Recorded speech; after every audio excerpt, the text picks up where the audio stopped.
commencé avec, à cette époque de l'épisode tragique de la traite des nègres, de la traite négrière, où on a pris nos ancêtres ici sur le continent africain pour les amener au Brésil.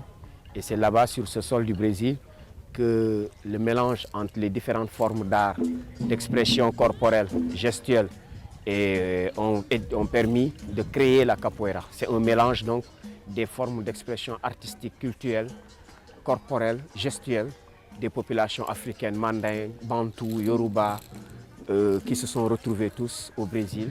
Donc, et c'est ce mélange qui a donné le jeu de capoeira.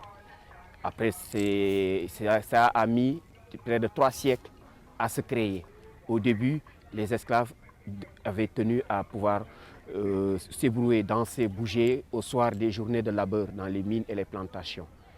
Et ils ont été confrontés à l'interdiction des maîtres portugais de pratiquer la lutte. Parce que cette lutte, ça leur donnait une force, ça leur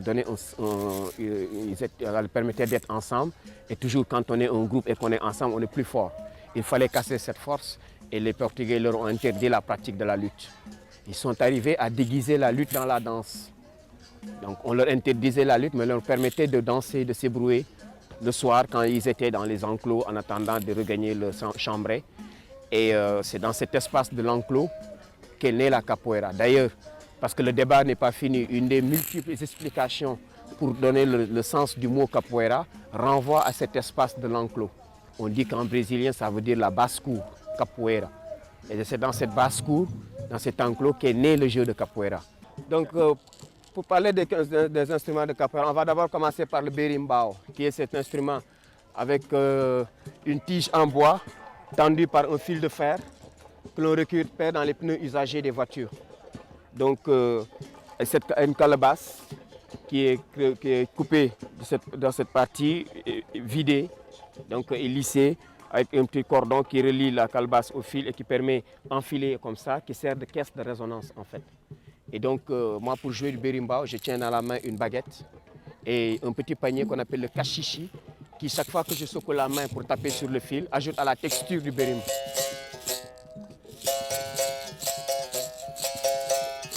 Et donc, on comprend avec ça qu'aujourd'hui, c'est le berimbau qui dicte le rythme du jeu.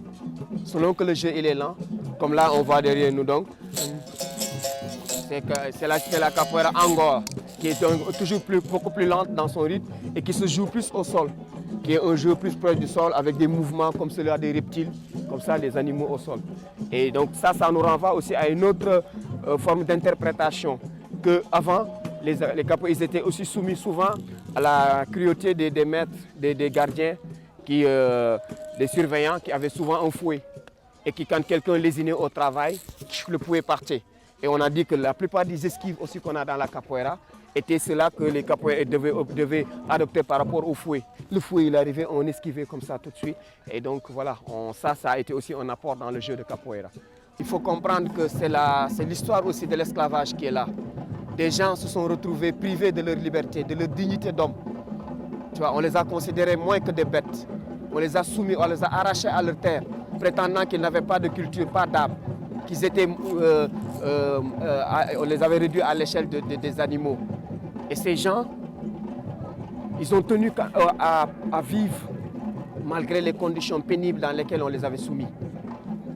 On leur avait nié une dignité, on leur avait nié une liberté. Mais ils ont tenu à continuer de vivre, à continuer d'exister, à continuer de s'affirmer, à prouver à l'autre qu'ils pouvaient être plus forts parce que détenant plus d'armes, détenant plus de moyens et les ayant mis dans les chaînes, mais que dans la tête, dans l'esprit, on ne pouvait pas les dominer, pas les réduire. Et ça, ils l'ont pu le traduire dans la capoeira. Et la capoeira, pendant longtemps, ça a été le fait de gens robustes, forts, mais qui dans le jeu pouvaient paraître tout aussi légers. Et pour dire que la liberté, elle n'est pas dans la masse, elle n'est pas dans la force, dans l'arme qui peut faire mal, qui peut tuer. Elle est dans la tête qui peut être plus forte, qui peut aller au-delà, dans l'esprit qui est insaisissable, qu'on ne peut pas réduire, qu'on ne peut pas écraser. Voilà la spiritualité de la capoeira. Harana parana